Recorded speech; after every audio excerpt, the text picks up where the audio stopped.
ডমরুতাই বীরনাদে বাজে, সুমধুর লাগে মায়ের হাসি, শুভ্রদন্ত নীলকমল লোচন ললাটে মন ইন্দ্রিয় পবন গতি, যেখানে নষ্ট হয়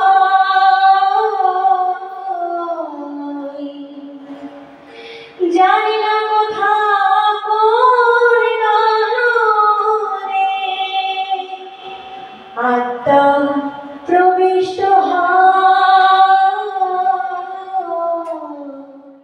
জয় গুরু জয় গুরু জয় গুরু। সবাই যদি একবার বলেন জয় গুরু জয় গুরু। অনেক ধন্যবাদ এবং কৃতজ্ঞতা জানাই।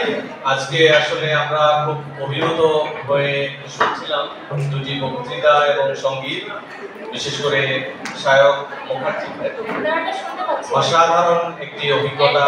আসলে আমরা ইউরোপ আমেরিকায় বিভিন্ন দেশে যখন আন্তর্জাতিক সম্মেলন বা সিম্পোজিয়ামে যাই, যে ধরনের বক্তৃতা, তাত্ত্বিক ডিসকোর্স, তার সঙ্গে কন্টেক্সচুয়াল ডিসকোর্স, সেগুলোকে মিশিয়ে যেভাবে কথা বলা হয় সেরকম উপস্থাপনা আমরা পেয়েছি।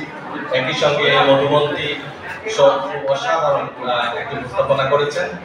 আর আমাদের জন্য পরম প্রাপ্তি হচ্ছে যে আজকের অনুষ্ঠানে উপস্থিত আছেন আমার পথপ্রদর্শক গবেষণা জগতে এবং আমাদের অহংকার, বাউল কবির ধারায় লোকায়ত সাহিত্য সংস্কৃতি নিয়ে যারা গবেষণা করে এবং বাংলাদেশে, তাদের ভেতরে আমার বিবেচনায় শ্রেষ্ঠতম গবেষক অধ্যাপক ডক্টর শক্তিনাথ ঝার উপস্থিতি এবং আমাদের সম্পর্কে তিনি যে মূল্যায়ন করেছেন সেটা আমাদের পরম প্রাপ্তি। আর আমি বিশেষভাবে সাথিকা সৃজনী তানিয়া এবং আমার পক্ষ থেকে কৃতজ্ঞতা জানাই মধু মিত্র এবং কলেজ কর্তৃপক্ষকে, তারা যে আমাদেরকে আমন্ত্রণ জানিয়েছেন। আমরা আসলে একই সময়ে ইউনিভার্সিটি অফ শিকাগোর মিউজিক ডিপার্টমেন্টের একটি অংশগ্রহণে কলকাতাতে আমরা অংশ নিব গয়েটিন ইনস্টিটিউটে। সেখানে 10 তারিখ থেকে 13 তারিখ পর্যন্ত আমাদের সিম্পোজিয়াম আছে। সেখানে সাথিকা সৃজনী তানিয়া গান করবেন, চর্যাপদের গান। শুধু গান করবেন নন, সেখানে সারা পৃথিবী থেকেই বিভিন্ন দেশের স্কলাররা আসবেন, তারা আমাদের কাছ থেকে গান শিখবেন, সেটা চর্যাপদের গান। এবং সেই গান নিয়ে আপনাদের সামনে আমরা আসতে পেরে আমরা মুগ্ধ এবং আমরা কৃতজ্ঞ। বিশেষ করে একটি বিষয় বলি, নিশ্চয়ই আপনারা সবাই হাতে তালি দিয়ে অভিনন্দন জানাবেন সাথিকা সৃজনী তানিয়াকে। তার কিন্তু এবার প্রথমবার ভারতবর্ষে যাত্রা, এবং সেই ভারতবর্ষের যাত্রা শুধু নয়, ভারতবর্ষের যাত্রার প্রথম যে আয়োজনে অংশ নিচ্ছেন সেটা আপনাদের এই কলেজে, এই বহরমপুরে।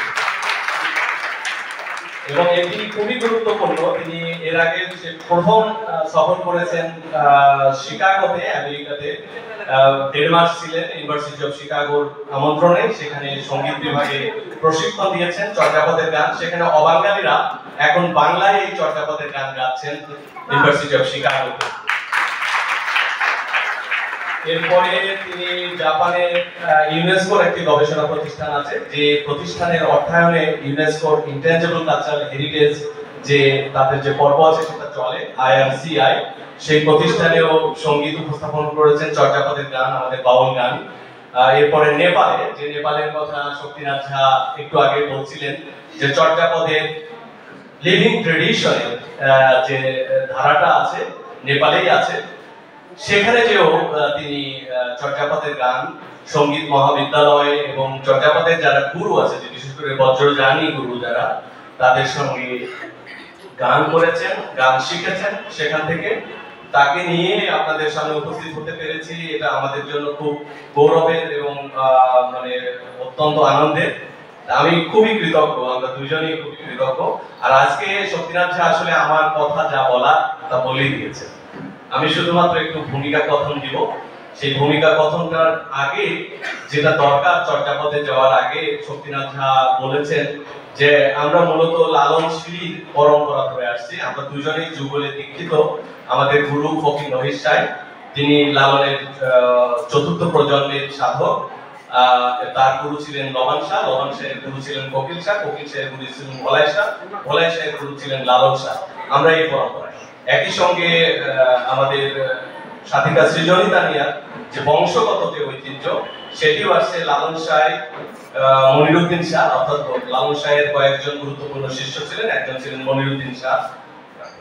মনিরুদ্দিন শাহের শিষ্য ছিলেন খোদা বক্সাই নামে আরেকজন সাধক ছিলেন হরিয়াঘাটের। তার শিষ্য ছিলেন সুখচাঁদ শাহ। সেই সুখচাঁদ শাহের শিষ্য আমাদের সাধিকা সৃজনী তানিয়ার ঠাকুর দাদা খোদা বক্সাই। এবং তিনি মূলত কয়েকটি কারণে গুরুত্বপূর্ণ।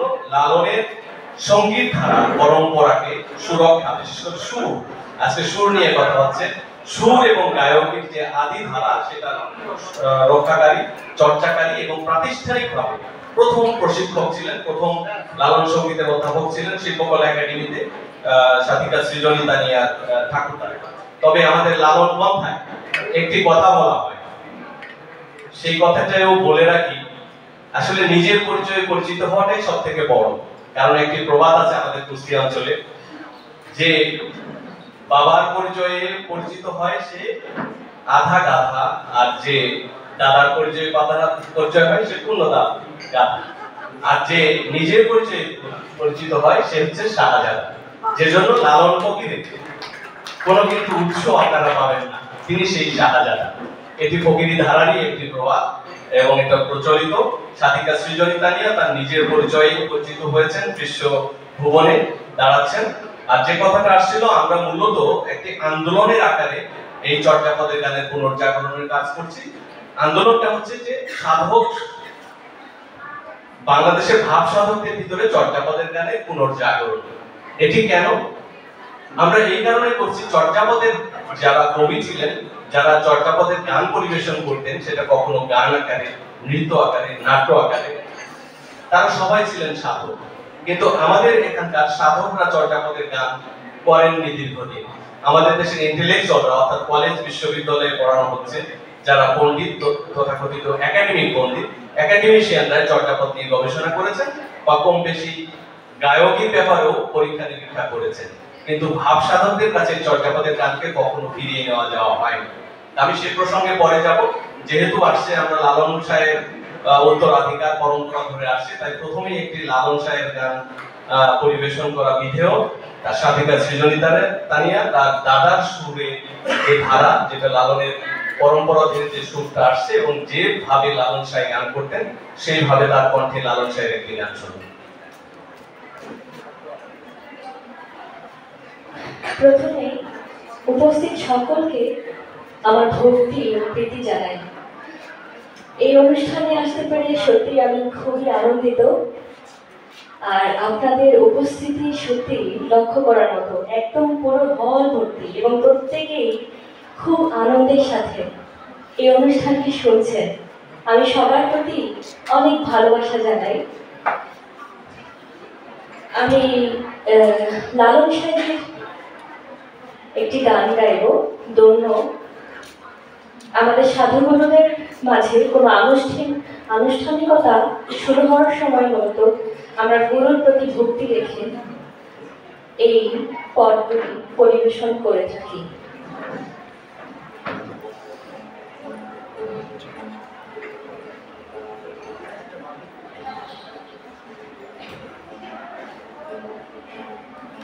গুরুর দয়া যারে হয় সেই জানে,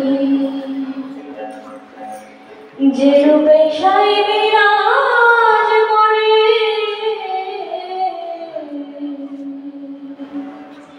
দেহ ভুবনে,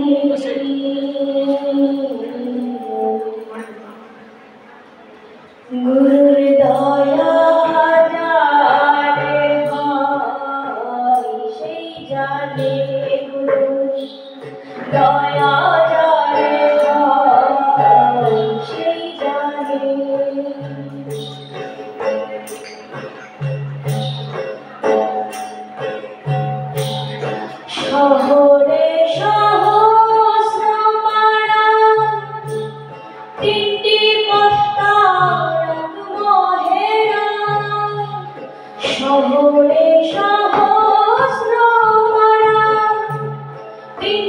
পথটা মহেরা আরেক ছোঁয়ার পবন ঘোড়া ফিরছে সেখানে গুরুর দয়া যারে হয় সেই জানে গুরুর দয়া যারে হয় সেই জানে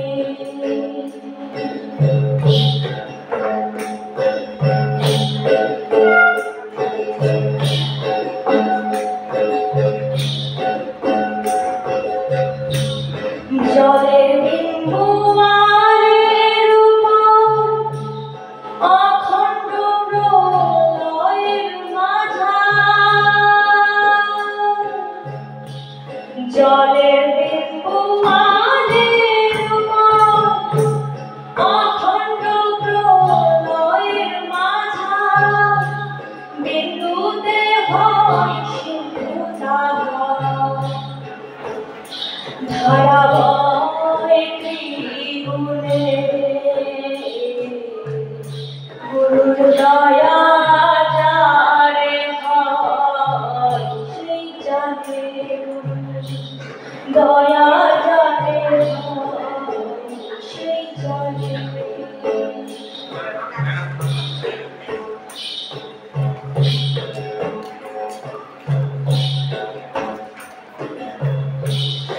হাতের কাছে আলের শহর রং বেরঙে উঠছে লহর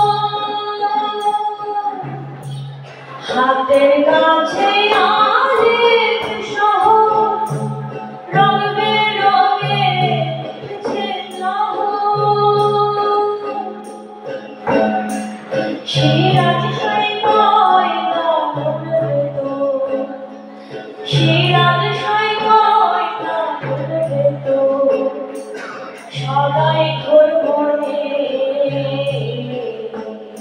গুরুর দয়া যারে হয় সেই জানে দয়া যারে হয় সেই জানে যে রূপে সাই বিরাজ করে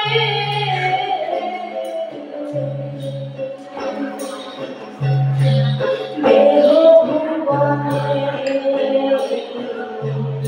গুরুর দয়া যারে হয় সেই জানে দয়া যারে হয় সেই জানে দয়া যারে হয় সেই জানে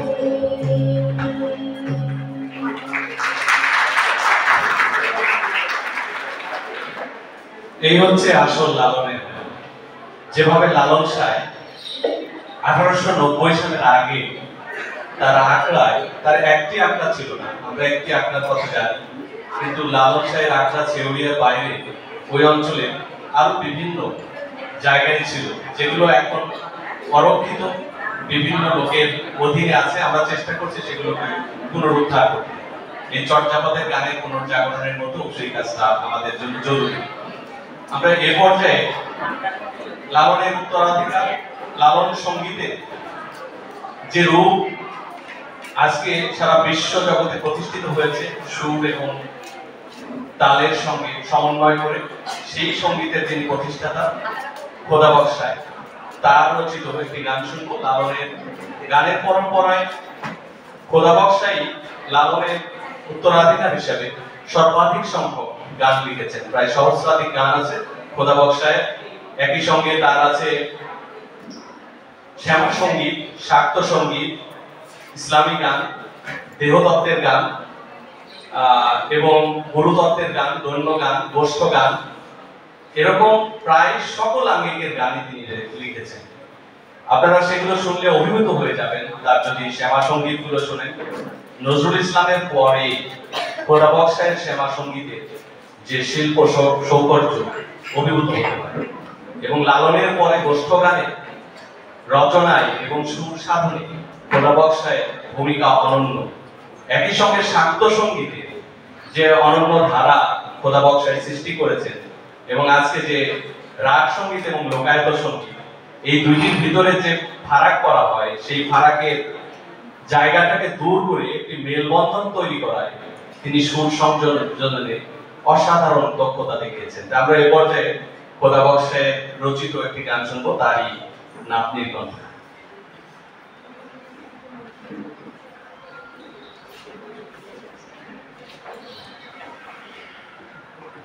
এবারে আমার দাদা খোদা বক্সায় রচিত একটি শ্যামা সঙ্গীত পরিবেশন করব। অসাধারণ মায়ের রূপ বর্ণনা এবং তার ভিতরের শক্তির কথা বলেছে।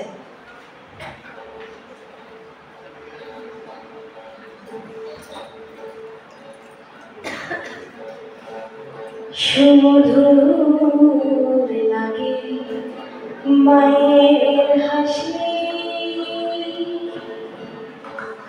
শুভ্র দন্ত নীলকমল লোচন, ললাটে তার পূর্ণ শশী, সুমধুর লাগে মায়ের হাসি, সুমধুর লাগে মায়ের হাসি।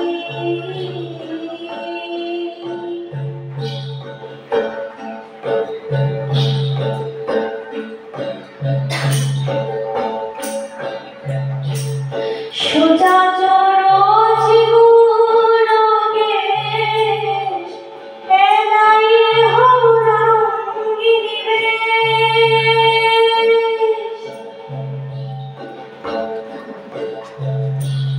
সোজা চরচি গুরকেশ,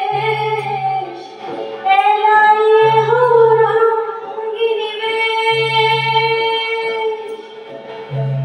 কোচ যোগ শোভা কিবায় আধার, যেন নক্ষত্র পড়িছে খুশি, সুমধুর লাগে মায়ের হাসি, সুমধুর লাগে মায়ের হাসি।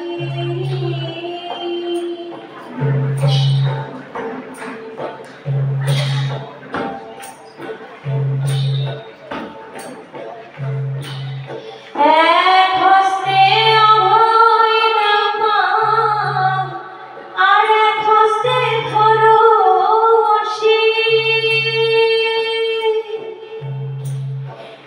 এক হস্তে অভয় দাও মা, আর এক হস্তে ধরো শীল, অসুর নিধন করো গো মা, কাটো রাশি রাশি, অসুর নিধন করো গো মা, কাটো রাশি রাশি, সুমধুর লাগে মায়ের হাসি, সুমধুর লাগে মায়ের হাসি।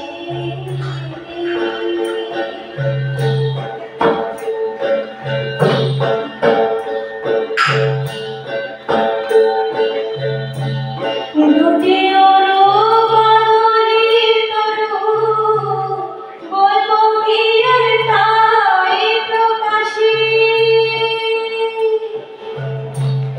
দুটি অরু বাদলি তরু, বলবো কি আর তাই প্রকাশী, দিন বক্স বলে রাঙা পাবে মা, লাল জবা দেব তুলসী,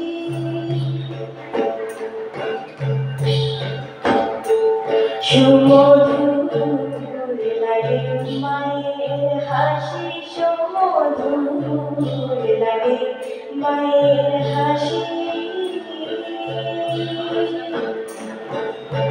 শুভ্র দন্ত নীলকমল লোচন,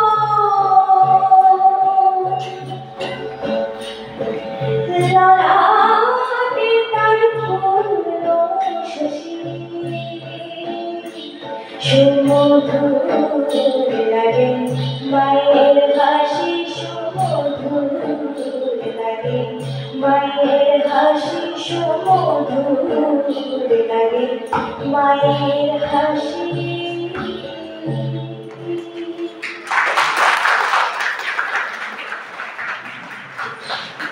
এই অনন্য সঙ্গীতের রচয়িতা খোদাবক্সাই নিজের আত্মপ্রচারণা কিন্তু কখনো করেন।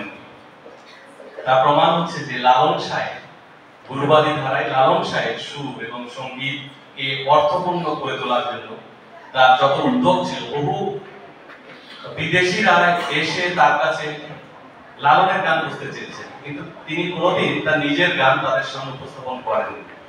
এবং আমরা খুব অবাক হয়ে যাই, লালনের অসংখ্য গান খোদাবক্সাইয়ের রেকর্ডে পাওয়া যায়, যেটা ওয়াশিংটন ইউনিভার্সিটির এথনোমিউজিকোলজি ডিপার্টমেন্টে সংরক্ষিত বা জাপানের কিয়োটোতে সংরক্ষিত, কিন্তু খোদাবক্সাইয়ের নিজের লেখা গান ওনার কণ্ঠে পাওয়া যায়। আমরা দেখেছি ডক্টর ক্যারল সলমান তার সঙ্গে কাজ করেছেন, জাপানের মাসাওকি ওনিশি তার সঙ্গে কাজ করেছেন, তারাও কখনো কিন্তু এগুলোকে ওইভাবে প্রকাশ কখনো দেখতে পান। আমরা সেই আত্মপ্রচারণা বিমুখ একজন সাধকের কাছ থেকে লালন সাহেব যে চর্চা আমরা পেয়েছি, সেটা আমাদের জন্য উদ্দীপনা। কিন্তু এখন খোদাবক্সাইয়ের সুরে লালন সাহেব পরিবেশন একটু কঠিন, কারণ একটু আগেই বলছিলেন সাধন সঙ্গীতের একটি ধারা আর একটি বাণিজ্যিক সঙ্গীতের একটি ধারা, দুটি ধারা কিন্তু এখন চলছে।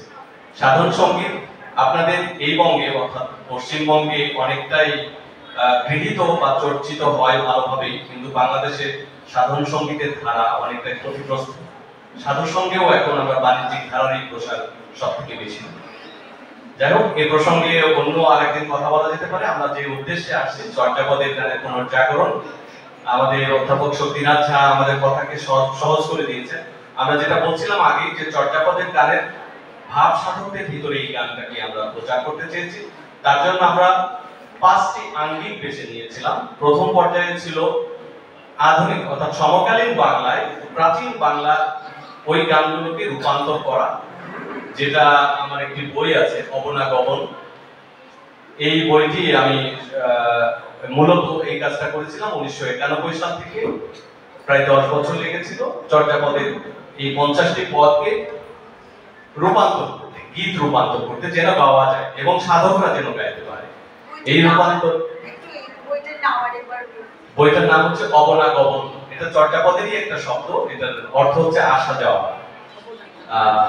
এই বইটা পরবর্তীতে গ্রন্থাকারে প্রকাশিত হয়েছে। আমরা অনুবাদগুলো সেগুলোকে আশ্রয় করে আমাদের দেশের কবি সাধকরা মূলত সমকালীন বাংলায় লোকায়ত সুরে এই গানগুলো পরিবেশন করেন।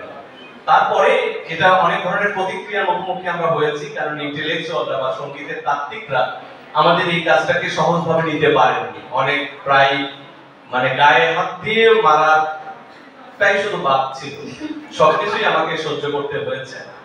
এবং আমরা সবসময় বলেছি যে ভিন্ন মত থাকতে পারে, ভিন্ন মতকে আমরা গ্রহণ করি এবং ভিন্ন মতের মতাদর্শের লোকদেরকে আমরা সম্মান করেছি, যে আপনার মতামতটা দিন, সেটাও আমরা সেখান থেকে আমরা ভালো কিছু পেতে পারি। তা আমরা সেইভাবেই চেয়েছি, মানে কাজটা করে আসছি। প্রথমে যেটা গিয়েছিল যে সমকালীন বাংলায় লোকায়ত সুরে করা, তার পরবর্তীতে আমরা বিভিন্ন ধরনের উপস্থাপনা করি বাংলাদেশ শিল্পকলা একাডেমিতে, আমাদের জাতীয় জাদুঘরে, বাংলা একাডেমিতে, সোনারগাঁও লোককার শিল্প ফাউন্ডেশনে, বিভিন্ন বিশ্ববিদ্যালয়ে। সেখান থেকে আমাদের মতামত আসে সমকালীন বাংলার পাশাপাশি যদি এই লোকায়ত সুরে যদি আদি কথাটাও যদি বসানো যায়, সেটাও মন্দ হয়। সেটা বলেছিলেন আমাদের দেশের বিখ্যাত একজন সঙ্গীত তাত্ত্বিক ছিলেন, ইতিহাসকার ছিলেন, করুণাময় গোস্বামী, ডক্টর অধ্যাপক করুণাময় গোস্বামী। উনি কিন্তু আমাদের এই কাজটাকে খুব অভিনন্দন জানিয়েছিলেন, তার পরামর্শ ছিল এটা। তারপরে আমরা শুরু করি যে সমকালীন এবং আদি ভাষার সংমিশ্রণে লোকায়ত সুরে গান করতে। কিন্তু সমকালীন ভাষায় যখন গানগুলো উপস্থাপন করা হচ্ছিল, কারণ আমাদের বাউল বা সাধকরা অনেকেই কিন্তু রাগ রাগিনী সম্পর্কে ভালো ধারণা আছে, সবার নাই, অনেকেরই আছে। তারা কিন্তু কিছু কিছু ক্ষেত্রে চর্যাপদের যে নির্দেশনা আছে হরপ্রসাদ শাস্ত্রী প্রকাশিত বইয়ে, সেই নির্দেশনার ভিত্তিতে অনুসরণ না করলেও গানটা যখন সুর করেছে, তখন আমি মিলাতে গেছি যে এটা কোন রাগে, রাগের সঙ্গে তখন মিলেছে, এবং তখন সচেতন ভাবে তারা সমকালীন বাংলার সঙ্গে সেই রাগের সংমিশ্রণটাও করেছে। আমরা পঞ্চম পর্যায়ে মূলত সাধিকা সৃজনী তানিয়া একটি কাজ করেছেন। আমাদের সবসময় বড় চ্যালেঞ্জ যেটা ছিল যে আদি সুরটা যেটা বলেছেন যে আমাদের পার্বতী বাউল 4টি গানের সুর করেছিলেন চর্যাপদের গান, যেটা রাগের নির্দেশনা মেনে সেই ধারাবাহিকতায় আমরা কাজ শুরু করি, কিন্তু সেটা শাস্ত্রীয় সঙ্গীত সম্পর্কে জ্ঞান ছাড়া তো সেই কাজ সম্ভব নয়। আমাদের সাধিকা সৃজনী তানিয়া শাস্ত্রীয় সঙ্গীতের জ্ঞানলব্ধ একজন গায়ক। সেই সূত্রে তিনি নিজেই দায়িত্ব নিয়েছেন চর্যাপদের সবগুলো গানকে এই রাগাশ্রিত ধারায় উপস্থাপন করা। সেরকম কয়েকটি নির্দেশনা আজকে আপনারা শুনবেন। আমি সাধিকার উপরেই ভাব দিচ্ছি প্রথম কোন গানটা পরিবেশন করবেন, চর্যাপদের গান। আর নেপালের গায়কী সম্পর্কে শক্তিনাথ ঝা বলেছেন, আমাদের প্রত্যক্ষ অভিজ্ঞতা, আমি 3 বার নেপালে গিয়েছি এবং আমাদের চর্যাপদের একজন গুরু আছেন, তাকেও আমরা স্মরণ করি, নরেন্দ্র মুনি বজ্রাচার্য। তিনি মূলত যে কোনো স্টেজে গান করেন না, শুধুমাত্র তাদের রিচুয়ালে অর্থাৎ চক্র পূজা যেটা হয় সেই পূজাতে গানটা করেন। আর তার আবার 2 জন গুরু আছে, একজন হলো চর্যাপদের গুরু, একজন হলো শাস্ত্রীয় সঙ্গীতের গুরু। তার কাছ থেকে আমরা এবার গত সেপ্টেম্বরে সাধিকা সৃজনী তানিয়া 10 দিন নেপালে আমরা ছিলাম। সেখানে নেপালের বিশেষ করে ভক্তপুরে মল্ল রাজাদের সময় আপনারা শুনলে আনন্দিত হবেন।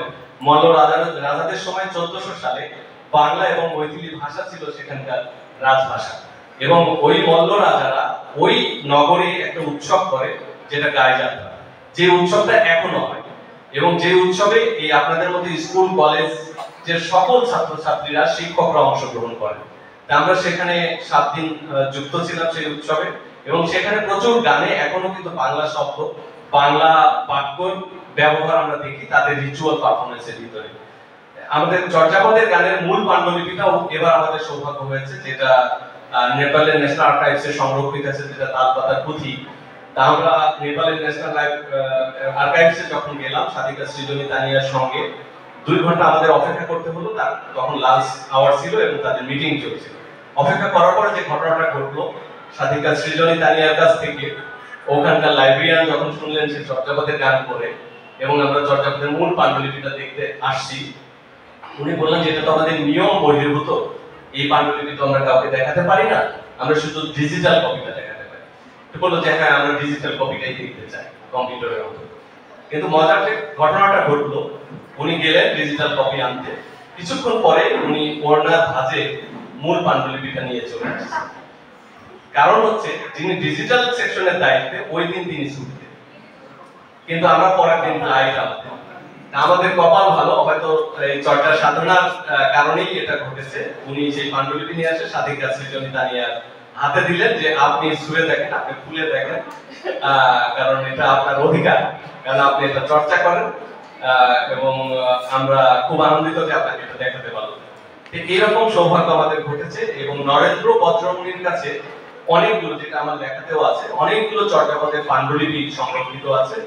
সেই পাণ্ডুলিপি আমি 2009 সালে প্রথম তার কাছ থেকে একটা ফটোকপি সংগ্রহ করি এবং একটি ডিজিটাল ভার্সন সংগ্রহ করি। এবার সাধিকা সৃজনী তানিয়া সেই গুরুর সান্নিধ্যে যাওয়ার পরে উনি তার ঘরে বসে যখন এই ডুবি একবারে চর্যাপদের গান শুনে বললেন যে সাধিকা, আমরা যে গান করি তোমার গান তার থেকে উত্তম, এবং তোমার জন্য আমার দোয়া। আমি পার সেশনে 1000 নেপালি রুপি নিই, 2000 নেপালি রুপি নিই গান প্রশিক্ষণ দেওয়ার, কিন্তু তোমার কাছ থেকে আমি কোনো অর্থ নেব না, তুমি আমার কন্যা। এবং এখন পর্যন্ত তাদের সঙ্গে একদম পারিবারিকভাবে আমাদের ঘনিষ্ঠ যোগাযোগ হয়েছে, এবং তার কাছ থেকে এই যে নেপালের বিশেষ করে একটি রাগ যেটা গুজ্জরি বা গুঞ্জরি, যে রাগটি এখনো কিন্তু নেপালে চর্চিত হয়, কিন্তু অন্য গানগুলো যেটা অধ্যাপক ঝা বলেছেন যে এইগুলোর একটা বিশেষ প্যাটার্নে, এগুলো রাগের সঙ্গে ওভাবে মিল নাই, সেটা তারাও স্বীকার করেন, রাগের অনুসরণ নয়, একটি ভিন্ন একটি সুরে তারা পরিবেশন করেন, লোকায় লেগেছে, যেটা আমাদের বাউলরাও এখন করে আসছে। তা আমরা আর কথা বলবো না, আপনারা চর্যাপদে গান শোনার জন্য অপেক্ষা করছেন, সেই গান শুনুন সাধিকা সৃজনী তানিয়া কণ্ঠে। ধন্যবাদ গুরু সাইমন জাকারিয়া। একটু মার্জনা চেয়ে নিয়ে একটু বাইকটা। আমি ছাত্রীদের অনুরোধ করছি, এখন বাইরে গিয়ে লাভ নেই। লাঞ্চ প্যাকেট এই প্রোগ্রাম শেষ হওয়ার পরেই লাঞ্চ প্যাকেট দেওয়া হবে, ঠিক আছে? সবাইকে ধৈর্য ধরে শুনুন। তারপরে আমাদের আরো সেশন আছে, গোল টেবিল বৈঠক আছে। ওনারা বাংলাদেশ থেকে এসেছেন, অসাধারণ পারফরমার, উনি মানুষ, একটু ধৈর্য ধরে শুনি। এবং এই প্রোগ্রামটার পরেই কিন্তু আমি বলে দিয়ে এসেছি ওখানে লাঞ্চ প্যাকেট দেওয়া হবে না, এটা শেষ হবে তারপরে। আর আমি একটু বলি, আসলে সঙ্গীত কিন্তু একটু ক্ষুধার্ত পেতেই হয়, এটা আমাদের সাধনা। আর হলো আমরা বেশি কষ্ট আপনাদের দেব না, আপনারা ক্ষুধার্ত আছেন আর আমাদের ক্ষুধা আছে, সেটা হলো আমরা আমাদের ভাবটাকে আপনাদের সঙ্গে বিনিময় করতে চাই। এই ক্ষুধাটা, এই যোগ্যতার একটু সময় চেয়ে যে পরপর 3টি গান সাধিকা সৃজনিতা নেয়া পরিবেশন করবে, তারপরে আশা করি 15 মিনিটের বেশি সময় লাগবে না। জয় গুরু। জয় গুরু। চর্যাপদ, আমি এসেছি বাউল পরিবার থেকে, কিন্তু চর্যাপদের বিষয়টা আমার কাছে একেবারেই অপরিচিত মনে হতো, কঠিন মনে হতো। কারণ এটি প্রাচীন ভাষা, মধ্যযুগ না, একদম প্রাচীন যুগের ভাষা, এবং এটাতে ডুব দিতে বেশ কষ্টসাধ্য ছিল আমার। কিন্তু আমার সার্বিক সহায়তা, আমার মনের বল, আমার শক্তি, আমার সাধন সঙ্গী সবসময় আমাকে দিয়েছে। আমি আসলে আজ চর্যা সাধিকা তার জন্য হতে পেরেছি, তাই তাকে আমি ভক্তি জানাই। আর এক একটি পদ, এই যে চর্যার গান আমি গাইব, এই চর্যার সুরগুলো আমি নিজেই দিয়েছি, কিন্তু তা অনেক বেশি কষ্টসাধ্য ছিল। কারণ শুধু রাগের উল্লেখ আছে, কিন্তু সুরটা আমি কিভাবে করব, এটা ভীষণ প্রশ্নের একটা। আমি 1টা, 2টো, 3টা, 4টা এরকম বছরের পর বছর পার করি একটা গান বোঝার জন্য, এবং এর পাঠ বুঝে বুঝে প্রথমে হৃদয় রঙ্গন করি এবং সেই রাগটাকে ভালো মতো রপ্ত করার চেষ্টা করি, সুরটাকে, রাগের ভিতরের চলনগুলোকে। তারপরে সহজ তো আসে না, এটা তো হারমোনিয়াম ধরে বা কোনো কিছু দিয়ে রাগ যে আমি বললাম তাহলেই হয়ে গেল তার কিন্তু না, সুরগুলো আসতে হয় কথার সাথে সাথে। তো সেগুলো ভীষণ সাধনার ব্যাপার, গভীর মনোযোগের ব্যাপার। আর আমি নিজেকে উৎসর্গ করেছি এই প্রাচীন গানের জন্য। তো আমি প্রথমেই চর্যাপদের 49 সংখ্যক পদটি পরিবেশন করব, ভূষুক পারচিত মন্ডারি রাগে। এই গানটি, এই পদটির ভিতরে সরাসরি বলে যে কিভাবে বুঝবো, কিন্তু সহজভাবে বঙ্গালী শব্দটা আছে, দেশ শব্দটি আছে, দেশ কিভাবে লুণ্ঠন করতো সেই ব্যাখ্যা বিশ্লেষণ এই পদটির মধ্যে আছে। আপনারা অবনগমনের মধ্যে সহজ পাঠ পাবেন সমকালীন। আমি প্রাচীন পদটি শোনাচ্ছি।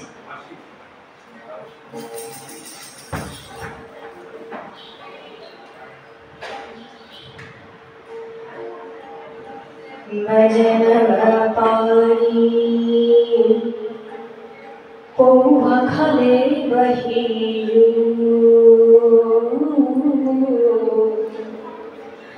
মজনব পারি পৌয়া খালে বহিলু, অদঙ্গরে দেশ লুড়িয়ু,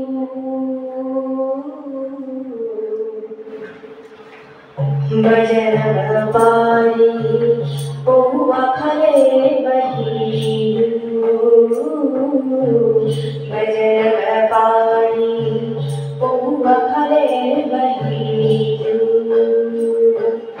আজি ভূষুক বঙ্গালী ভৈলি, আজি ভূষুক বঙ্গালী ভৈলি, নিয় ঘরণী চন্দ্রালী দেবী, ভজন পারি পৌয়া খালে বহিলু, ভজন পারি পৌয়া খালে বহিলু।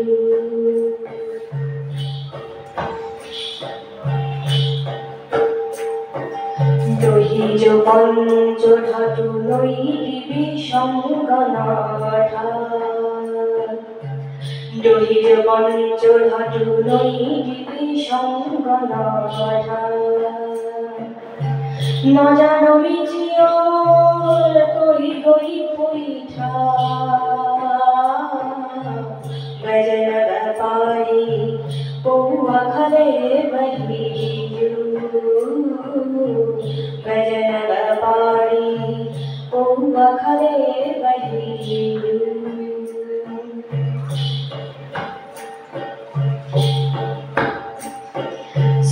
সনদরুয়ার কিম্পিনো থাকিও সনদরুয়ার কিম্পিনো থাকিও নিয় পরিবারে মহাসুখে থাকিও ভজন ব্যাপারী পৌয়া খালে বহিয়ু ভজন ব্যাপারী পৌয়া খালে বহিয়ু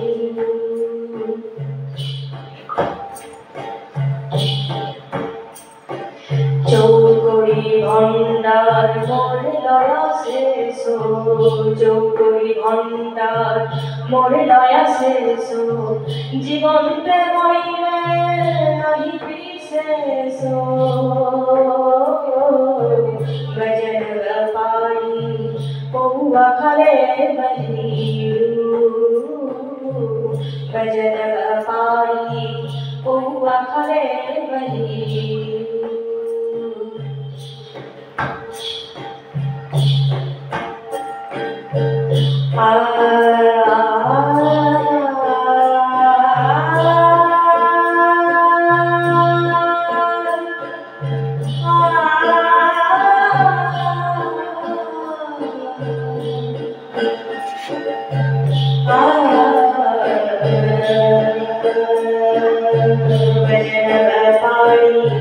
पौआ खले बहियु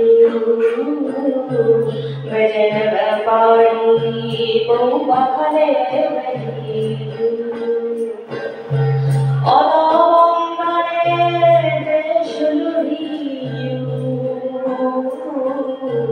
भजन व्यापारी पौआ खले बहियु भजन व्यापारी पौआ खले बहियु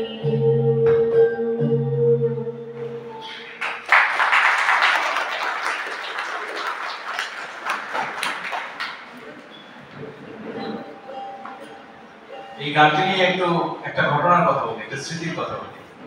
জাপানের কিয়োটোতে কর্কটে রোগ, সাধিকা সৃজনী তানিয়াকে অনুরোধ করলাম এবং সেখানে তোজি নামে একটি মন্দির আছে, বৌদ্ধ মন্দির।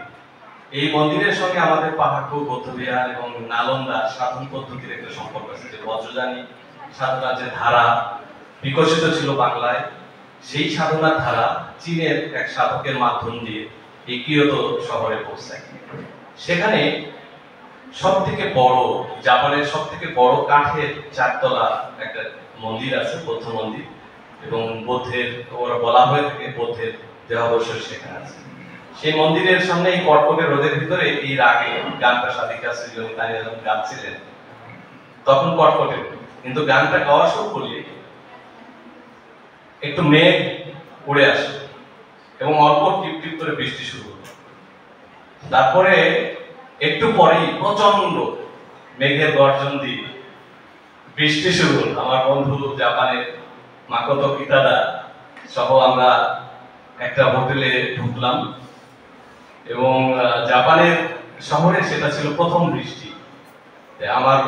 আমাদের এটা হয়তো একটা কাকতালীয় ব্যাপার ছিল, কিন্তু সাধিকার গানেরও একটি বৈশিষ্ট্য আমরা সেই দিন আমরা অনুমান করেছি। আমরা আরেকটি গান শুনি, চর্যাপদের। এবারে চর্যাপদের 31 সংখ্যক পদটি গাইব আর্যদেব রচিত রাগ পটমঞ্জুরি। জহি বানা ইন্দিয়া পবনহনথা নজানমি অপাকহি গই বৈঠা। না, আমি প্রাচীনটা গাইব না। গুরু সাইমন জাকারিয়ার সমকালীন বাংলায় রচিত যেই পদটি মন ইন্দ্রিয় পবনবতী, এরই ট্রান্সলেট ভার্সন। যেখানে নষ্ট হয় জানি না কোথা কোন কারণে আত্মা প্রবিষ্ট হয়। কি অসাধারণ কথা এবং সাধন মার্গের কথা। যখন মানুষের চিত্ত মন চঞ্চল থাকে তখন তার মনের কোনো হদিস থাকে না, কোথায় হারিয়ে যায় সে নিজেও জানে না। তাহলে সেই মানুষটা কিভাবে তার জীবনে কাজ করবে, অন্য কোনো কিছুর ভিতরে মন দেবে? কারণ মন তো কোন কারণে হারিয়ে গেছে সেটা সে জানে না। এই গানটি সুর করেছে আমাদের খুব গুরুত্বপূর্ণ শিল্পী এবং চর্যাপদের প্রশিক্ষক অন্তর সরকার। তিনিও খুব অসাধারণ, মানে লোকআঙ্গিকের যে গানগুলি বেশিরভাগ উনি এবং আমাদের বয়োজ্যেষ্ঠ একজন সাধক আছে শাহ আলম দেওয়ান, উনি সুর করেন। ওনার গানগুলো ভীষণ জনপ্রিয়। আর আমেরিকার একটি ঘটনা বলি, সেখানে প্রাচীন ভাষা এবং সমকালীন ভাষা দুইটি ভাষায় আমি মিউজিক বিভাগকে দিই এবং তারা সিলেকশন করে সমকালীন ভাষা এবং শাহ আলম দেওয়ানের সুরে। তো সেই প্রসঙ্গ থাক, আমি 31 নম্বর পদটি শোনাচ্ছি।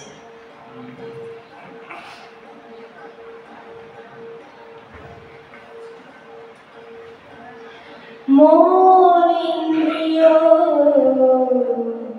পবন গতি, যেখানে নষ্ট হয়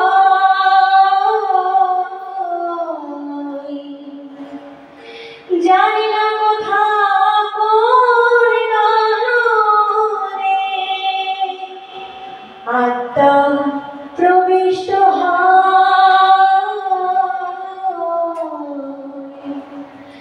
মন ইন্দ্রিয় পবন গতি, যেখানে নষ্ট হয় মন ইন্দ্রিয় পবন গতি, যেখানে নষ্ট হয় জানি না কোথা কোন কারণে, জানি না কোথা কোন কারণে আত্মা প্রবিষ্ট হয় মন ইন্দ্রিয় পবন গতি, যেখানে নষ্ট হয়।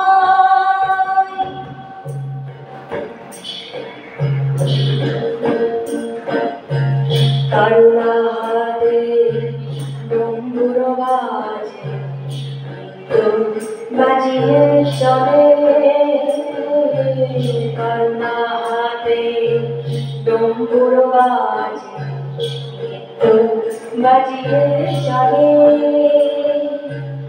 আর জনি রাস বিরাজ করে, আর জনি রাস বিরাজ করে, সে কথা কে আর বলে মন ইন্দ্রিয় পবন গতি, যেখানে নষ্ট হয় মন ইন্দ্রিয় পবন গতি, যেখানে নষ্ট হয়।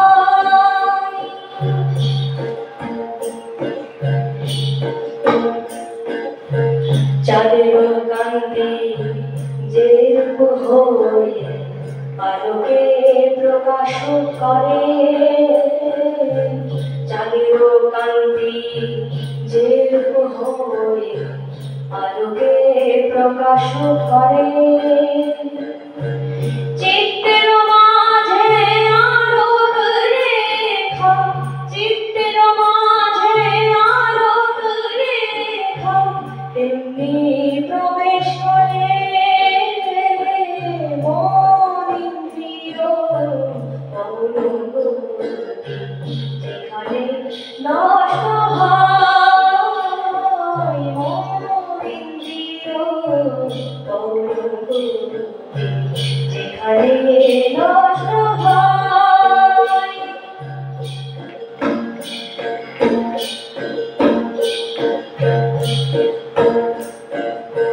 ছেড়ে দে ভয় জীবন থেকে ঘৃণা লোকাচার, ছেড়ে দে ভয় জীবন থেকে ঘৃণা লোকাচার। চারপাশে তাকিয়ে দেখে, চারপাশে তাকিয়ে দেখে শূন্যতা বিচার কর, মন ইন্দ্রিয় অনুভূতি যেখানে নষ্ট হয়, মন ইন্দ্রিয় অনুভূতি যেখানে নষ্ট হয়।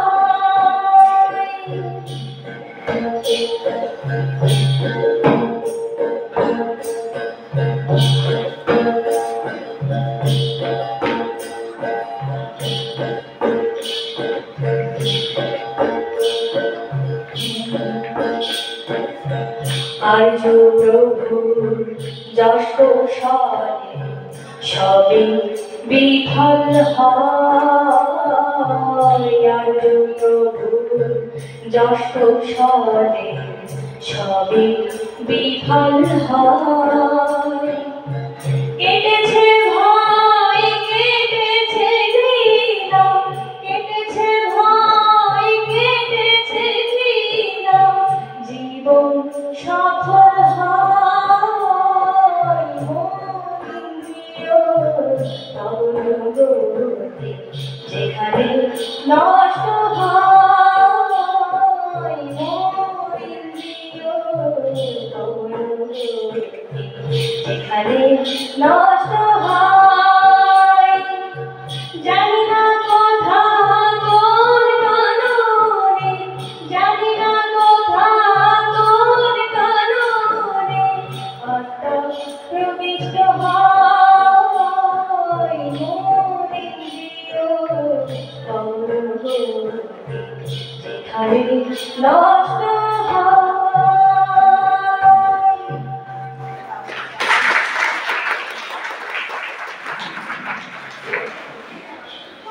অনেক ধন্যবাদ আপনাদেরকে, সাধিকাকে উদ্দীপনা দেওয়ার জন্য।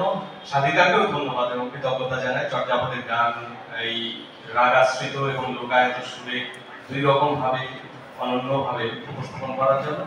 আরেকটি কথা আপনাদেরকে বলি, চর্যাপদের গান আমরা শুধু কল্পসূ শাস্ত্রীর যে টেক্সট আছে সেই টেক্সটের ধারাবাহিকতা, অন্যান্য যে টেক্সটগুলো আছে সেগুলোর ভিত্তিতে আমরা অনেক সময় বলে ফেলি যে এটা পরিবেশনা কৌশলগুলো আমাদের আয়ত্তে আমরা আনতে পারি না কল্পনা করে। কিন্তু চর্যাপদের গানের গায়ক কিভাবে হবে সুনির্দিষ্ট কিছু নির্দেশনা আছে, সেটা সাঙ্গর দেবের সঙ্গীত রত্নাকর, এবং সেখানে কতটুকু কিভাবে গাওয়া হবে, কোথায় অনুপ্রয়াস, কোথায় কোন তালে গাওয়া হবে, কোন সুরের ভিতরে হবে, সবসময় যে সুরেই গাওয়া হবে তাও না, সেগুলো নিয়ে সুনির্দিষ্টভাবে নির্দেশনা আছে। কিন্তু সেগুলো নিয়েও আমরা কাজ করছি, আপনারা আশীর্বাদ করবেন আমরা যেন চর্যাপদের গানের পুনর্জাগরণের যে কাজটা করছি সেটার জন্য বাংলাদেশে শুধু নয় পশ্চিমবঙ্গেও সেটা সম্প্রসারিত হয়। কারণ চর্যাপদ শুধু বাংলাদেশের নয়, পুরো বাঙালিদের ভাব সম্পদ, বাঙালিদের পার্শ্ববর্তী অন্যান্য যে ভাষাভাষী গোষ্ঠী আছে তাদেরও ভাব সম্পদ। কারণ এটা শুধুমাত্র বাঙালি কবিদের রচনা নয়, অনেক কবিদের এর সঙ্গে সংযোগ আছে, যেটা অধ্যাপক শক্তিনাথ ঝা বলেছেন, একটু আপনারাও জানেন। সেগুলো আর নতুন করে বলতে চাই না, আমরা শুধু চর্যাপদের পুনর্জাগরণের একটি দৃষ্টান্ত আপনাদের সামনে উপস্থাপন করছি। আমরা এ পর্যায়ে শেষ একটি গান সাধিকা সৃজনী তানিয়া উপস্থাপন করবে, চর্যাপদের পুনর্জাগরণের গান।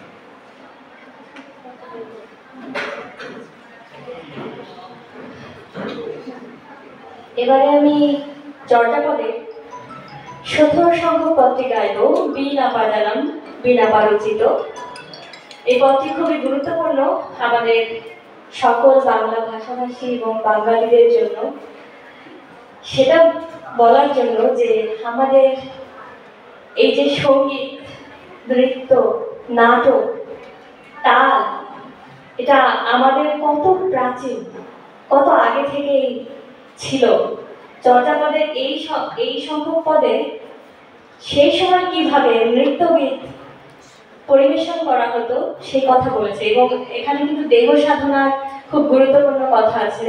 সূর্য লাও সৌসি লা গেলি তান্তি অনাহারান্তি চা কি কিয়ত অবধূতি।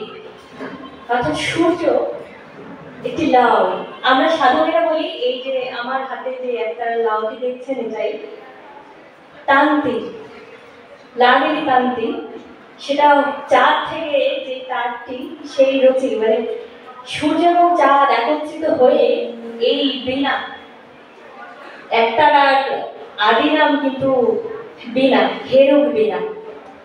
তো এই বীণাটি, এবং সেটি কিন্তু আমাদের এই দেহটাকেও বোঝানো হয়। আমাদের দেহটাও ঠিক একতারা, একটা যেমন আছে তেমন সেভাবে আমাদের হৃদয়টা বেঁধে চলেছে প্রতিনিয়ত। তো আমি এই পদটি পরিবেশন করছি। আরেকটু কথা আমি যুক্ত করি, যেটি মানে আমি জানি না অধ্যাপক শক্তিনাথ ঝা একমত হবেন কিনা, কিন্তু এটা গবেষণার বিষয়। আমি আজকেও পড়ছিলাম রাজেশ্বর মিত্রের বাংলার সঙ্গীত প্রাচীন যুগ, সেখানেও কিন্তু বলছেন যে অনেকেই বাউল এবং কীর্তনের সঙ্গে চর্যাপদকে মিলিয়ে থাকেন, কিন্তু রাজেশ্বর মিত্রের উদ্ধৃতি হচ্ছে তিনি অনুমান করেন কীর্তন এবং বাউল গান সেটা চর্যাপদের থেকেও প্রাচীন, এবং চর্যাপদের ভিতরেই তার কিছু ইঙ্গিত আছে, যেটা আহমদ শরীফ, এস এম লুৎফর রহমান তাদের গবেষণায় উল্লেখ করেছেন যে এই পদের ভিতরে যে পদটা আপনারা পাবেন, নাচন্তি বাজিল গান্তি দেবী বুদ্ধ নাটক বিশ্বমাহ, বা 35 সংখ্যক পদে বাজিলে যে শব্দটা আছে, যেটা আমার লেখার ভিতরেও আমি একটু উল্লেখ করেছি, যেই বাজিল বাজুল বাউল থেকেই আসলে বাউল সাধনা, বাউল কথাটা যেটা আজকে আমরা বলি, সেটা প্রাচীন যে একটি শব্দ রূপ ছিল সেটা অনুমান করা হয়। কিন্তু সেই অনুমানকে গবেষণায় মাধ্যমে আমরা আরেকটি সত্যে হয়তো বর্ণিত হব, তাতে বাউল ট্রেডিশনের যে ঐতিহ্যিক উত্তরাধিকারের প্রাচীনত্ব সম্পর্কেও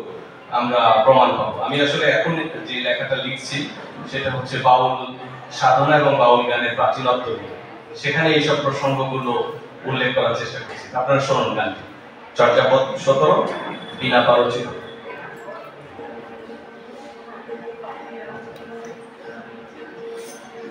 সুজলাও সরসি লাগেলি তন্তি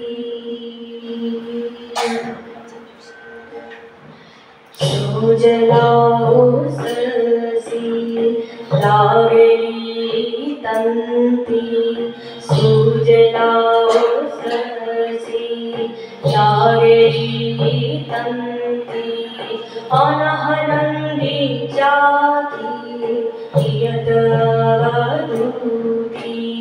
সুজলাও সরসি লাগেলি তন্তি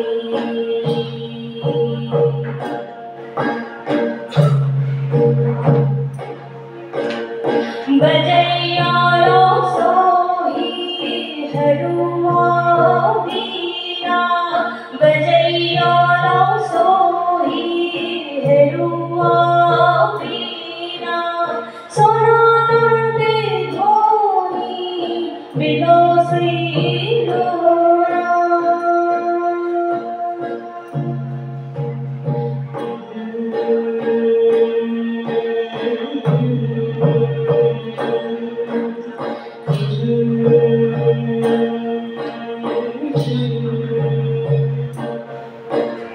आली काली बेरी सारी सुनिया, आली काली बेरी सारी सुनिया, गारस रस संधि गुनिया।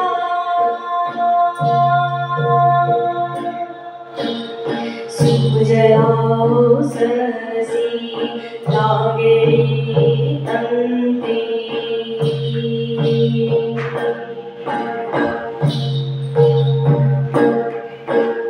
जब कर हकारे जीवियू, जब कर हकारे जीवियू, बतिश तंते धोनी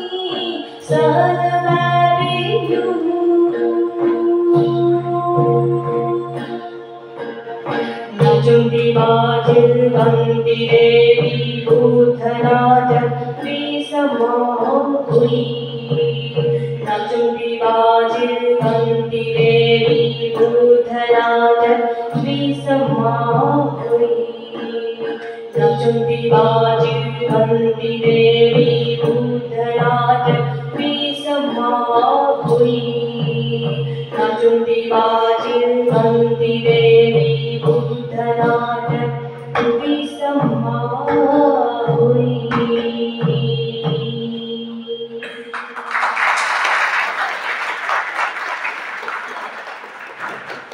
সবাইকে অনেক ধন্যবাদ এবং কৃতজ্ঞতা, বিশেষ করে যারা শিক্ষার্থী আছেন তারা ক্ষুধার কষ্ট করে হলে আমাদের এই পরিবেশনাকে উপভোগ করলেন এবং আমাদেরকে সম্পদ দিলেন, এই জন্য কৃতজ্ঞতা জানাই। কোনো আপনাদেরকে আসলে আমাদের অনেক ভুল ভ্রান্তি থাকতে পারে, সেগুলো ক্ষমাসুন্দর দৃষ্টিতে দেখবেন, বা কোনো ভিন্ন মত থাকলে সেটা আমাদেরকে ব্যক্তিগতভাবে জানালে আমরা খুশি হব। আমাদের জন্য আশীর্বাদ করবেন, সবার মঙ্গল হোক। জয় গুরু। তখন বাংলাদেশে কক্সবাজার গেছি, তখন সন্ধ্যেবেলা স্টেজে পারফর্ম করছেন দুজন, একেবারে মানে স্বীকারোক্তির মতো। আমি বলতে বাধ্য হচ্ছি, সেই লাভ অ্যাট ফার্স্ট সাইটের মতো তাদের পারফরমেন্সে আমি মুগ্ধ হয়ে গেলাম। একটা শান্ত সমাহিত ব্যাপার ছিল দুজনের মধ্যে, একটা আধ্যাত্মিক চেতনা কোথাও যেন নেমে এসেছিল পৃথিবীতে, এবং সেই আধ্যাত্মিক চেতনার সঙ্গে যদি আমাদের প্রাচীন ইতিহাস চলে যায় তাহলে ভালোবাসা বোধ হয় আরো প্রগাঢ় হয়। তারা জানেন না আমি দেশে এসে তাদের গল্প বলেছি আমার ক্লাসরুমে, আমার পরিবারের কাছে মধ্যবর্তী জানে আমি গল্প বলেছি বহু জায়গায়, এবং সেই প্রেম এখনো সন্তর্পণে লুকিয়ে রেখেছে বুকের গভীরে। শুনবো তাদের কথা, কিভাবে সম্ভব হলো সাইমন জাকারিয়া এবং সৃজনী তানিয়ার এই মেলবন্ধন, এই জোট। আমি ঠিক প্রেমের গল্প বলছি না, আমি বলতে চাইছি এই সমন্বয় পেছনের রসায়নটা কি। অনেক ধন্যবাদ বন্ধুবর ডক্টর মোস্তাককে, খুব সুন্দরভাবে তিনি উপস্থাপনা করছেন, আড্ডার যে সূত্রধারের কাজটা করছেন, এবং একই সঙ্গে এখানে সরাসরি অধ্যক্ষ এবং শিক্ষার্থী এবং শিক্ষকরা মানে একই সঙ্গে একই কাজ, একই শিল্পকলা চর্চা করছেন এবং সেটা উপস্থাপিত হচ্ছে। এটা আসলেই খুব অভিনব একটি বিষয়, এবং আমরা খুবই অভিভূত আপনাদের এই পরিবেশন এবং পুরো সেমিনারটা দেখে। কিন্তু খুব আফসোস করছি গতকালকে একটা আমরা মিস করেছি, কারণ আমাদের যাত্রাপথ ছিল। গতকাল থাকতে হয়তো আরো আপনাদের সঙ্গে বেশি সময় কাটাতে পারতাম। আর মোস্তাক একটা কথা বলছে যে আমাদের প্রেম, আসলে খোদাবক্সের একটা গান আছে, অহৈতুকীন স্বর্গ শাস্ত্রে শোনা যায়, সাধু সঙ্গে তার সত্য প্রমাণ হয়। এই অহৈতুকীন স্বর্গ মানে যেটা কোনো কিছু প্রত্যাশা ছাড়া যে প্রেম, তখনই স্বর্গ এখানে আবির্ভূত হয়। আমি আমাদের প্রেম শুধু নয়, এখানে আরো অনেকে প্রেমই দেখছি। আমি সচক্ষে একটু আগে প্রসেন সোম এবং তার স্ত্রী যে যুগল বন্ধন যেটা দেখলাম, অভিভূত হয়ে গেছে। আসলে সাধিকার সঙ্গে আমাদের প্রেম, এটাও কিন্তু খুব সাইজিক থেকে আবির্ভূত একটি বিষয়, কারণ আমরা এক ধরনের সাধনা, এক ধরনের আরাধনাই করেছি। কারণ একটু খুব কঠিন বিষয় ছিল। আমি খুব উচ্চ পর্যায়ের একজন একাডেমিশিয়ান, আর একদম সে বাউল পরিবারের সন্তান, কিন্তু আমাদের দুইজনের মনের অদ্ভুত একটা ঐক্য কোনোভাবে প্রকাশ হয়েছিল। কিন্তু আপনারা শুনলে অবাক হয়ে যাবেন, আমি বহু আগে ওদের বাড়িতে ফিল্ড ওয়ার্কে গিয়েছিলাম ক্ষেত্র সমীক্ষণের কাজে একটা সাধুর সঙ্গে, এবং খুব অবাক হয়ে যাবেন শুনলে সেদিন কিন্তু লতিফ সাহেবের কোনো সন্তান আছে, কন্যা সন্তান আছে, সেটা আমি জানতাম না। আমি শুনিও নি, আমি আগ্রহ দেখাইনি, কারণ আমার মূল লক্ষ্য ছিল খোদা বক্স সাহেব সরাসরি যারা শিষ্য তারা ওই সাধুর সঙ্গে যোগ দিয়েছিলেন, তারা খুব প্রবীণ এবং তারা শান্তিনিকেতনে এসেছিলেন খোদা বক্স সাহেবের সঙ্গে একসঙ্গে। তাদের কাছ থেকে ওই অভিজ্ঞতার কথা শোনার জন্য বা তারা নিজেরা লেখেন কিনা খোদা বক্স সাহেবের মতো এইসব তথ্যগুলো সংগ্রহ করার জন্য গিয়েছিলাম। এবং সেখানে সব পরিবারের সবার সঙ্গে আমার সাক্ষাৎ হয়েছে, কিন্তু সাধিকা সৃজনীর সঙ্গে আমার সাক্ষাৎ হয়নি। জানি না এটা কেন হয়েছিল, কি সেটাও জানি না। তারপরে অলৌকিক যোগে এই যোগ সাধন হয়েছে, তার জন্য আমাদের দীর্ঘদিনের অপেক্ষা করতে হয়েছে, কারণ এটা দুই পরিবারের একটা মহা ঠান্ডা লড়াই ছিল, কারণ এটা সম্ভব কিনা, মানে একটা অসম্ভব বিষয় মনে হয়েছিল। কিন্তু আমাদের এই চর্চার ক্ষেত্রটা দেখে বাংলাদেশের অনেক বুদ্ধিজীবীরা, মানে আমার মায়ের সঙ্গেও কথা বলেছে যে এরকম কেন নয়, এরকম তো হতে পারে। খোদা বক্স সাহেব তো রাষ্ট্রের সর্বোচ্চ পদকপ্রাপ্ত একজন সাধক, সে শুধুমাত্র একজন সাধক লালনপন্থী ছিলেন না, একজন একাডেমিক স্কলার হিসেবেও তার স্বীকৃতি ছিল। শিল্পকলা একাডেমিতে তিনি 1983 সাল থেকে তার জন্য পদ সৃষ্টি করা হয়েছিল। সঙ্গীতের, লালন সঙ্গীতের প্রথম প্রভাষক পদ, লেকচারার পদ তার জন্য শিল্পকলা একাডেমিতে। আমাদের দেশে সুর সাধক ছিলেন বিখ্যাত সঙ্গীতকার আজাদ রহমান, তিনি শিল্পকলা একাডেমির ডিসি হওয়ার পরে মহাপরিচালক যখন হন, তখন খোদা বক্স সাহেবকে নিয়োগ দেওয়ার জন্য কিন্তু এই পদ সৃষ্টি করেছিলেন। এবং তখন খোদা বক্স সাহেব সেই সারা জীবনে কখনো শহরে যে বসবাস করবেন এটা তার জন্য অকল্পনীয় ছিল, কিন্তু ঢাকা শিল্পকলা একাডেমিতে তাকে থাকার ব্যবস্থা করা হয়। কিন্তু শিল্পকলা একাডেমির এই পরিবেশ, থাকার জায়গা তার ভালো লাগে না, সেজন্য তিনি থাকতেন কোথায়, তার শিষ্যদের বাসায়। শিষ্যরা কাকে, চন্দনা মজুমদার, কিছুদিন চন্দনা মজুমদারের বাসায় ছিলেন, তার বাবা তার ঘনিষ্ঠ বন্ধু ছিলেন। এবং কিছুদিন তিনি ছিলেন দীপ্তি রাজবংশী, ইন্দ্রমোহন রাজবংশী এবং দীপ্তি রাজবংশী তাদের বাসায়।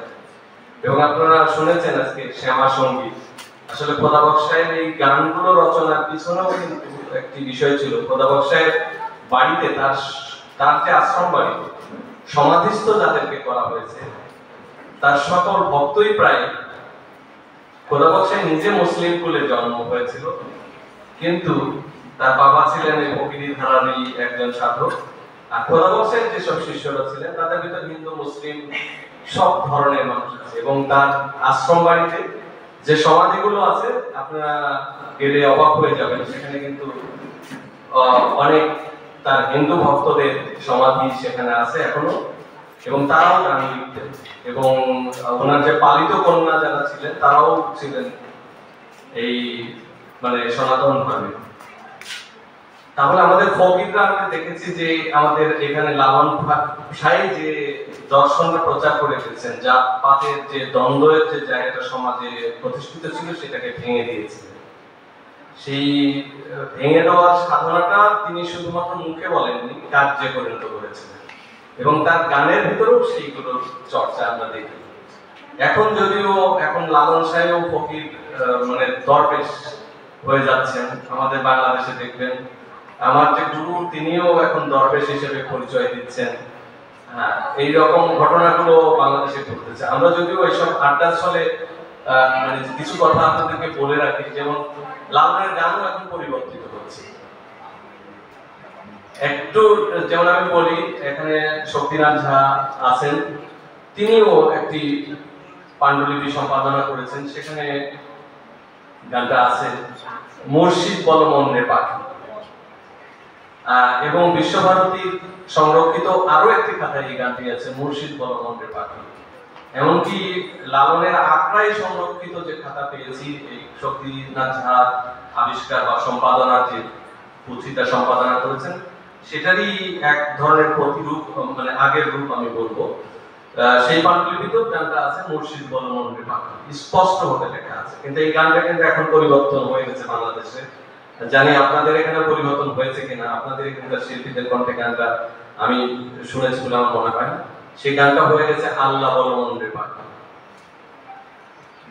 মানে এই পরিবর্তন গুলো মন্ডল তো ওটাকে খুব হ্যাঁ শফি মন্ডল, এবং শুধু তাই নয়, প্রতি বছর বাংলাদেশে এখন নতুন লালনের গান রচনা করা হচ্ছে।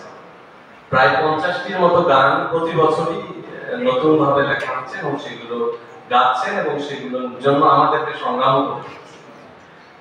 যাই হোক, আমি অনেক কথা বলে ফেললাম। আমার মনে হয় যে আমি সঞ্চালকের কাছে দিয়ে দিই। সেটা হচ্ছে সৃজনিকা নিয়ে একটা যেটা জানতে চাইবো যে ওই যে কথাটা এখনো সাইমন জাকারিয়াকে বলা হয়নি, সেটা যদি গানে বলে বা যেটা বলতে ইচ্ছে করে, আমরা দু লাইন গানে সেটা শুনবো। এরপরে আমি কিন্তু একটা কঠিন প্রশ্ন করবো মাস্টারকে আর মধুবন্তী। আস্তে আস্তে কি সবার ঘরের দরজা খোলা হবে?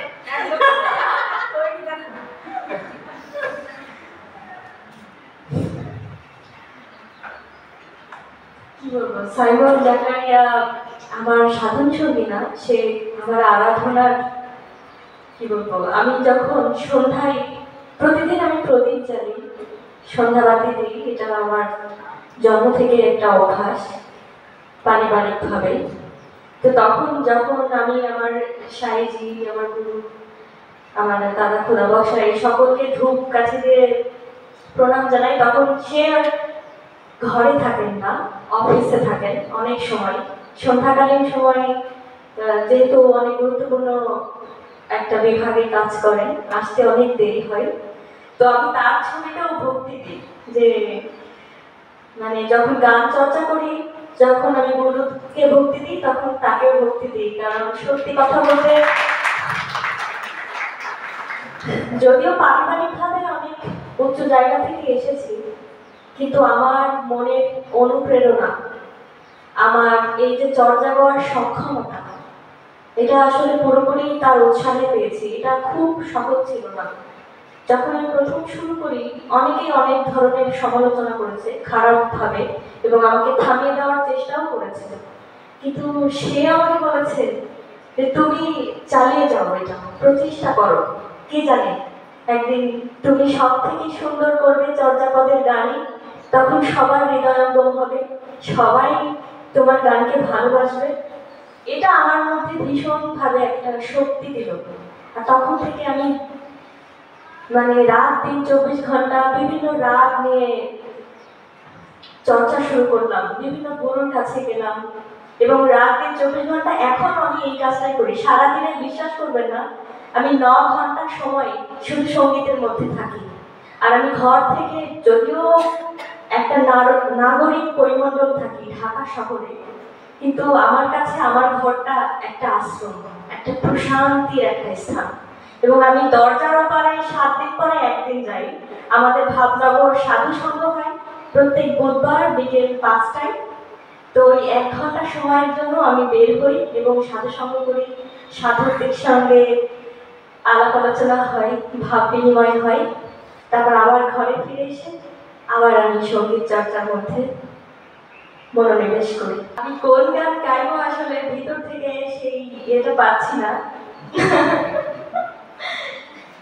তবুও আমি শোনাচ্ছি।